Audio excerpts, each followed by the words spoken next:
What's going on, everybody? My name is Aiden and welcome back to another video. Ladies and gentlemen, if you guys are unaware, the Olympics has started, and of course that means basketball in the Olympics has started, and Josh Giddey himself, a Bulls player, was recently traded here. Hasn't played a game for the Bulls yet, but ultimately I think a lot of people are excited to see what he could bring to a Chicago Bulls team.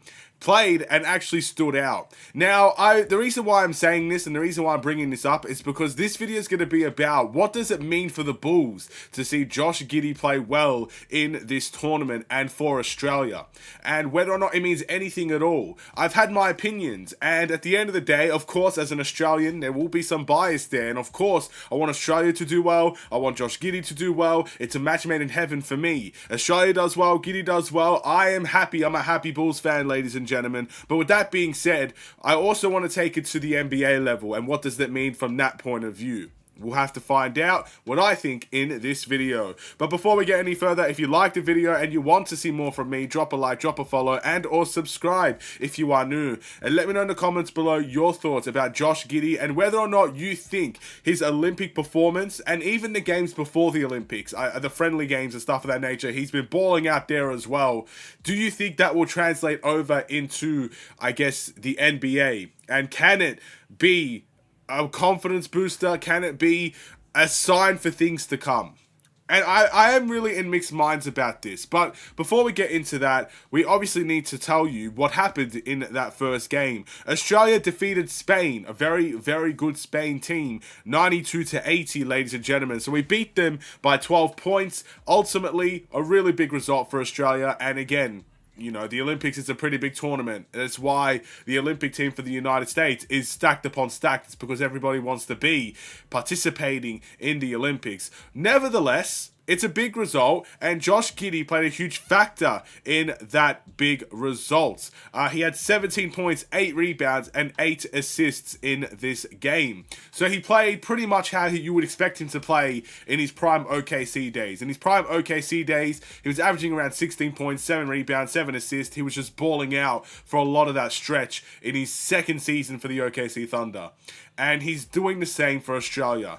And me personally, I love every single bit of that. I love the fact that Josh Giddey is making a big impact for Australia. I love the fact that he got a huge victory against a very tough opponent. And I love the fact that this could be the confidence booster that he may need heading into his upcoming season for the Bulls. Now, I don't know Josh Giddey personally. I know I'm Australian, but it doesn't mean I know every Australian, right? I don't know Josh Giddey personally. I don't necessarily know his mentality and stuff of that nature.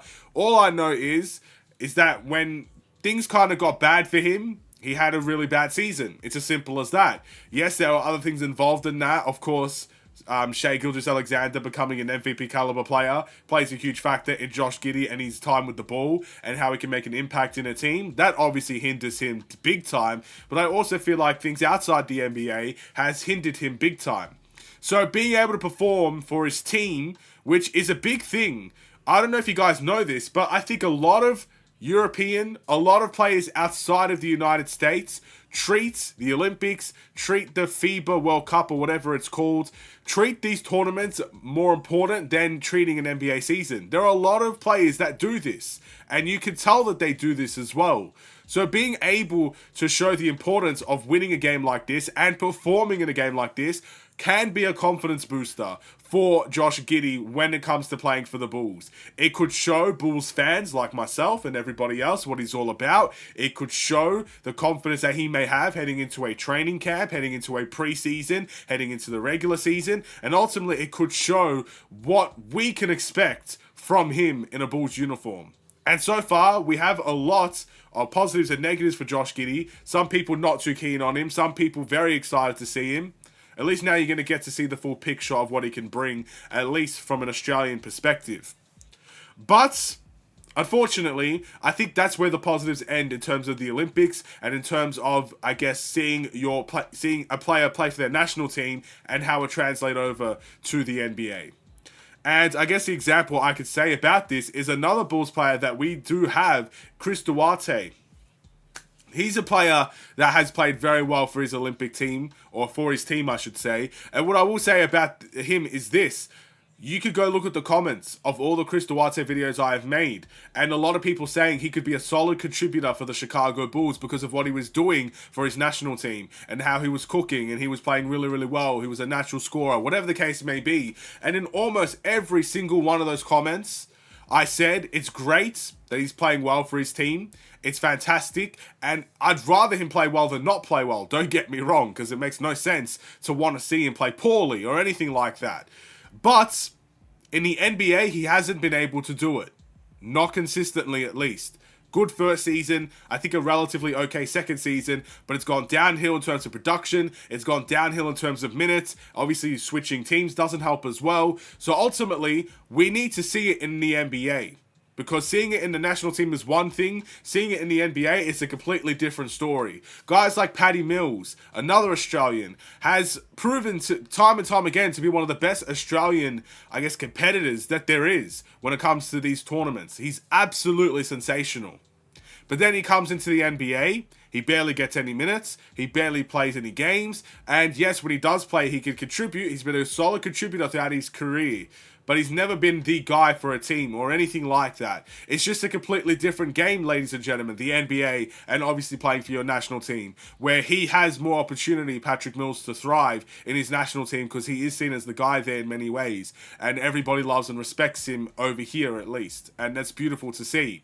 Guys like Evan Fournier absolutely balls out for the French national team, does everything by the book, phenomenal scorer, hard to beat. He's fantastic for his national team most games. But then he comes into the NBA, he barely plays, he's a bench warmer at best, and, he's had some good seasons in the NBA, but now towards the end of his career, or leading towards the end of his career, he doesn't get games. But he can still play very well for his national team. It's the responsibility that plays a factor in that. Obviously, when you're playing with a lot of stacked NBA talent, it's hard to get games. It's as simple as that. But obviously, when you're playing for your national team, not everybody in your national team is an NBA player. So you have more responsibility there because you play in the best competition that there is. It is as simple as that. So I have to treat Josh Giddey in the same way. I do. Unfortunately, just as much as I love the fact that he's balling out for Australia, we need to see it in a Bulls uniform. So I wouldn't absolutely, jump to conclusions is what I'm trying to say. Do not jump to conclusions with Josh Giddey, and do not jump to the conclusions of his production with the Bulls. Because at the end of the day, we need to see it in a Bulls uniform before anything else. Before Australia, before the Olympics, before the World Cup or whatever it is. We need to see it in a Bulls uniform. And that's what I'm looking forward to more than anything. But until that time comes, continue to ball out for Australia, make the Australian national team proud, make the Australian fan base proud, and I'll keep on rooting from Australia because that's where I am. Anyway, that's going to be it for this video. I just wanted to kind of make this one to just, again, try to play both sides, try to be unbiased, but also I don't want people to just jump straight to excitement straight away. It's fun to do, and at the end of the day, there's nothing wrong with being excited to see Josh Giddey, but if you're assuming just because he's playing well for Australia, that he's going to play well for the Bulls, it's possible that can happen. Don't get me wrong. Very good chance it can happen, but don't jump to that conclusion just yet, because there are loads of examples of guys playing well in their national team, and then they don't come close to what they perform at that level in the NBA. So we'll wait and see. With that being said, have a wonderful and safe day. I'll see you in the next one. Stay safe, stay healthy, and stay tuned for more. Take care, and peace.